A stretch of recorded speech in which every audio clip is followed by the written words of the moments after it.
Hello dear students, welcome back to organize knowledge channel. और आज की जो वीडियो है उसमें हम डिस्कस करेंगे ईएमसी की वर्कशीट नंबर 12। ईएमसी यानी एंटरप्रेन्योरशिप माइंडसेट वर्कशीट है स्टूडेंट्स आपकी ये। और जैसा कि आप सब बच्चे जानते हैं, ये वर्कशीट आपके लिए 9th to 12th के सभी स्टूडेंट्स के लिए ये वर्कशीट जो है वो डीओई की तरफ से फॉरवर्डेड होती है। आज की जो वीडियो है उसमें हम ईएमसी की वर्कशीट नंबर 12 डिस्कस करेंगे और जिसका टॉपिक रहेगा सहयोग, कोलैबोरेशन पार्ट 2। तो पार्ट 1 जो है वो भी हमने सहयोग के बारे में ही पढ़ा था, ठीक है, कि सहयोग जो है वो हमारी लाइफ में क्यों एक इम्पोर्टेंट रोल प्ले करता है। उसी को कंटिन्यू करते हुए ये हमारा पार्ट 2 है। वर्कशीट शुरू करने से पहले बेटा प्लीज़ चैनल को सब्सक्राइब कर दीजिए, बेल आइकन को प्रेस कर लो ताकि आपको आने वाली वीडियोस की नोटिफिकेशन वो समय से मिल जाए। पिछली वर्कशीट में हमने समझा कि एक दूसरे का सहयोग करते हुए किसी भी काम को बेहतर तरीके से पूरा किया जा सकता है, ठीक है। तो हमने पढ़ा था कि अगर हम एक दूसरे का सहयोग करते हैं तो हम किसी भी काम को बहुत बेहतर तरीके से कर सकते हैं, चाहे घर में फिर वो आपसी सहयोग किसी भी तरह का हो, रसोई घर में आपस में सहयोग हो या कोई भी काम, सफाई में जो है हम एक दूसरे का सहयोग करके बहुत अच्छे से अपने काम को मैनेज कर सकते हैं, ठीक है। आप स्टूडेंट हो, आप किसी भी प्रोजेक्ट को बनाने में अगर आपसी सहयोग से बनाते हो तो आप बहुत ही अच्छा एक प्रोजेक्ट तैयार कर सकते हो। यानी सहयोग जो है किसी भी दिशा में किसी भी कार्य के रूप में किया गया प्रयास जो है होता है। और अगर हम सहयोग के साथ कोई भी प्रयास करते हैं, कोई भी कार्य करते हैं, तो हम उसमें जो है एक अच्छे, आप कह सकते हो कि अच्छी प्रकार से उसमें सफल होते हैं, ठीक है। अब देखिए आगे क्या दिया गया है, इस चित्र को देखिए और सोचकर बताइए, यदि सभी व्यक्ति एक ही तरह के काम करने लगेंगे तो क्या दिया गया काम जो है वो कुशलतापूर्वक किया जा सकेगा? क्या सबकी अलग अलग क्षमताएं काम में विविधता लाती हैं? तो बच्चों, अगर सभी एक ही तरह का काम करने लगेंगे तो जो है क्या होगा, आपस में मतभेद होंगे, ठीक है। तो एक ही तरह का काम करने लगेंगे तो जो है जो कार्य है वो कुशलतापूर्वक नहीं होगा। एक ही तरह का काम नहीं करना है, हमें सहयोग के साथ काम करना है। क्लियर? तो इसका आंसर हम लिखेंगे। बच्चों, आप क्वेश्चन वहाँ से लिख के और आंसर यहाँ से लिखेंगे नहीं। अगर सभी व्यक्ति एक जैसा काम करेंगे तो काम कुशलतापूर्वक पूरा नहीं होगा, काफ़ी मतभेद और लड़ाइयाँ होंगी, क्योंकि एक काम के विभिन्न भागों को करने के लिए विभिन्न क्षमताएं चाहिए। अगर सभी के पास अलग अलग क्षमताएं होंगी तो काम का हर पहलू अच्छे से हो सकेगा। जैसे देखिए, बहुत सिंपल सी बात है कि एक जो है दर्जी जो है वो कपड़ा सिलता है।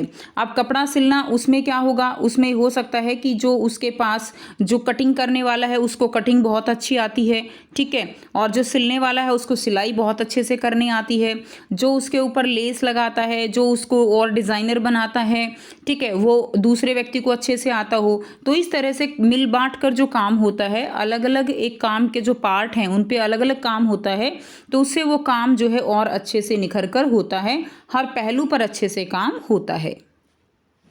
उसके बाद नेक्स्ट देखिए, प्लेन बनाएं। अब यहाँ पे आपको एक एक्टिविटी दी गई है, आइए इसे और अच्छे से समझते हैं। स्टेप 1 है, अपने परिवार के सदस्यों की मदद से 2 टीम बना लीजिए। आपको क्या करना है, आपको 2 टीम, अपने परिवार के जो मेंबर हैं उनको लेकर 2 टीम बना लेनी है। दोनों टीम के सदस्य एक एक कागज़ लेकर एक प्लेन बनाएं। तो दोनों ही टीम के जो सदस्य हैं उनको क्या करना है, उनको जो है एक प्लेन बनाना है, एक ऐसा प्लेन जो दिखने में खूबसूरत हो और ज़्यादा दूरी तय कर पाए, ठीक है। कागज़ के प्लेन आप बना सकते हो ना, तो कागज़ के प्लेन जो है आपको बनाने हैं। अब देखिए, अब दोनों टीम के सदस्य प्लेन बनाने के लिए सिर्फ अपने एक एक हाथ का प्रयोग करेंगे। तो दोनों ही टीम के जो सदस्य हैं वो प्लेन बनाने के लिए केवल एक हाथ से आपको प्लेन बनाना है। दूसरे हाथ को दोनों अपनी पीठ से सटा कर रखेंगे, एक हाथ पीछे की तरफ रखना है और एक हाथ से प्लेन बनाना है। स्टेप 4 में क्या करना है, प्लेन बन जाने के बाद टीम का कोई अन्य सदस्य उसमें रंग भरेगा। तो जो टीम है उसमें एक व्यक्ति ने तो प्लेन बना दिया, एक व्यक्ति जो है उसमें क्या करेगा, उसको सजाने के लिए जो है क्या करेगा, रंग भरेगा। प्लेन बनाने वाले प्लेन को रंगने में या सजाने में कोई मदद नहीं करेंगे, ठीक है। यानी जिसने प्लेन बनाया है वो दूसरे की कोई भी हेल्प नहीं करेगा। स्टेप 5 है, प्लेन बन जाने के बाद दोनों टीम के सदस्य एक एक करके अपने प्लेन को उड़ाकर दिखाएंगे। जब प्लेन बन जाएगा तो आपको जो है अपना प्लेन उड़ाकर दिखाना है।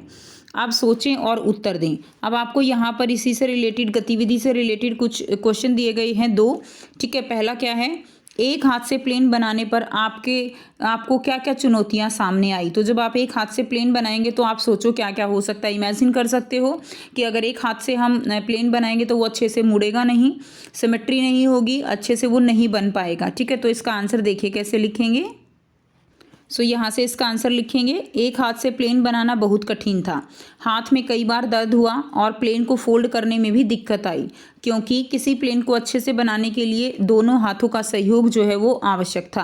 यानी प्लेन को बनाने के लिए दोनों हाथों का सहयोग होना ज़रूरी था।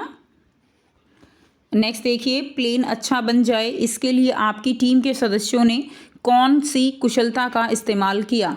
ठीक है, तो इसमें आपको लिखना है कि ये आप यहाँ से प्रश्न लिख लेंगे और आंसर आप देखिए, आपने जो भी प्लेन बनाया है, प्लेन अच्छा, चाहे वो रंगने का काम था, चाहे बनाने का कार्य था, तो कौन कौन सी जो है कुशलता का इस्तेमाल किया। कौन कौन सी हैं। पेंटिंग, ठीक है, पेंटिंग की है, रचनात्मक तरीके से उसको फोल्ड किया, कल्पना शक्ति, बुद्धिमत्ता, एक हाथ का बल कागज को फोल्ड करने के लिए। तो ये सारी जो है कौशल है उसका प्रयोग किया गया। नेक्स्ट देखिए क्या दिया गया है, सहयोग की पहचान। हमारे आसपास कई वस्तुएं दिख जाएंगी जो बहुत सारे लोगों के प्रयास से बनी हैं और हम तक पहुंची हैं। क्या ये आपसी सहयोग के बिना संभव है। तो अपने आसपास आप बहुत सारी वस्तुएं जो है देख सकते हो जो बहुत लोगों के प्रयास से बनी है। जैसे गाड़ी ले लीजिए, अब गाड़ी के टायर कोई अलग कंपनी बनाती है, गाड़ी का जो है जो बॉडी है वो अलग कंपनी बनाती है, इंजन जो है वो अलग कंपनी बनाती है। ठीक है, यानी इस तरह से क्या है कि गाड़ी के अलग अलग जो पार्ट हैं वो अलग अलग लोगों द्वारा बनाए जाते हैं और इस तरह सभी के आपसी सहयोग से फिर गाड़ी जो है वो बनाई जाती है। ठीक है, इसके अलावा और भी बहुत सारे एग्जाम्पल हमारे डेली लाइफ में हो सकते हैं। नीचे दिए गए उदाहरण की तरह किसी वस्तु का चुनाव कीजिए और उसके बनाने में किस प्रकार से एक दूसरे के सहयोग से और मतभेद सुलझाकर एक निर्णय पर पहुंचने की प्रक्रिया को नीचे दिए स्थान में लिखिए। तो देखिए यहाँ पर क्या दिया गया है, उदाहरण के लिए आपकी स्कूल यूनिफॉर्म है, तो आपकी स्कूल यूनिफॉर्म में किन किन लोगों का हाथ है उसको पूरी तरह से तैयार करने में। देखिए फैक्ट्री में इन्हें कौन डिज़ाइन करता है, तो पहला पॉइंट तो यही हो गया, फैक्ट्री में इन्हें डिज़ाइन, पहले तो डिज़ाइन होता है, उसके बाद कटिंग कौन करता है, उस पर बटन और जिप कौन लगाता है, प्रेस करके पैक कौन करता होगा। इस प्रक्रिया में यदि डिज़ाइन आदि के बारे में मतभेद होता होगा तो कैसे सुलझाते होंगे। तो ये सारी जो है स्कूल यूनिफॉर्म बनने में प्रक्रिया रहेगी। उसके बाद आपको यहाँ पर इसी तरह का एक उदाहरण लिखना है, वस्तु का नाम लिखना है और उसे तैयार करने वालों की प्रतिभागिता के बारे में लिखना है। ठीक है, तो यहाँ से हमने एक फ्रॉक की कहानी लिखी। ठीक है, एक फ्रॉक की कहानी क्या है, सबसे पहले फैशन डिज़ाइनर, ठीक है, क्या सोचता है, या टेलर डिज़ाइन के बारे में सोचता है, टेलर उसको कटिंग करके अच्छे से क्या करता है, सीलता है। टेलर के सहयोगी जो है वो फूल और लेस टेलर के सहयोगी लगाते हैं, उनकी भी प्रतिभागिता है। ठीक है, उसके बाद देखिए जो वर्कर्स हैं फैक्ट्री में, कंपनी के वर्कर्स उसे प्रेस करके क्या करते हैं बच्चों, प्रेस करके उसको क्या करते हैं, पैक करते हैं। तो यहाँ से आप इसका पूरा जो है आंसर बच्चों यहाँ से लिख सकते हैं। ठीक है, यहाँ से लेकर और ये सारे पॉइंट्स जो हैं आपको लिखने हैं। ठीक है, कंपनी के वर्कर्स उसे प्रेस करके क्या करते हैं, पैक करते हैं। नेक्स्ट देखिए, अब आपने जो बॉक्स में लिखा है एक फ्रॉक की कहानी, उसको ध्यान में रखकर जवाब देना है। एक दूसरे की क्षमता का इस्तेमाल करते हुए एक नई वस्तु जो है वो कैसे बन सकती है। तो एक दूसरे की क्षमता का इस्तेमाल करते हुए आपसी सहयोग से एक जो है नई वस्तु बन सकती है। तो इसका आंसर देखिए कैसे लिखेंगे बच्चों, तीनों के तीनों क्वेश्चन आप यहाँ से लिखेंगे और आंसर हम बताएंगे। यहाँ से स्टूडेंट्स इसका आंसर लिखेंगे, एक दूसरे की क्षमता का इस्तेमाल करते हुए एक दूसरे के सहयोग से और एक दूसरे के अनुभव के इस्तेमाल से किसी वस्तु का निर्माण होता है। ठीक है, एक दूसरा सबके पास अलग अलग चीज़ों को बनाने का अलग अलग अनुभव होता है, एक दूसरे का सहयोग करते हैं अपने उस अनुभव के साथ और इससे एक नई वस्तु का निर्माण होता है। नेक्स्ट देखिए, सेकंड है, हमें अपने आसपास और भी वस्तुएं और काम देखने को मिलते हैं जहां आपसी सहयोग दिखता है।